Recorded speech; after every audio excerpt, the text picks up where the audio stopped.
PM Modi અને કર્મચારી સંગઠનના નેતાઓ વચ્ચે કાલે પ્રધાનમંત્રી આવાસ પર બેઠક, પેન્શન, ઓપીએસ, એનપીએસ સહિત અનેક મુદ્દા પર ચર્ચા સંભવ. બેઠક બાદ થઈ શકે છે મહત્વની જાહેરાત.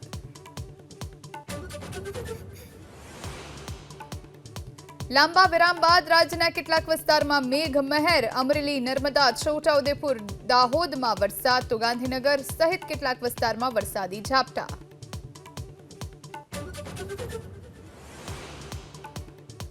ચોમાસુ સત્રના અંતિમ દિવસે ગૃહમાં ફરી હોબાળો. એક દિવસ સત્ર લંબાવવા અમિત ચાવડાની માંગ. જસદણ દુષ્કર્મ કેસની વાત કરતા જિગ્નેશ મેવાણીને ગૃહમાંથી કઢાયા બહાર. અમદાવાદથી મોરબીમાં થતી ડ્રગ્સની હેરાફેરીનો પર્દાફાશ. હળવદના નકલંક ધામ પાસે 2 શખ્સ 7 લાખના ડ્રગ્સ સાથે ઝડપાયા. કાર સહિત 13 લાખનો મુદ્દામાલ જપ્ત.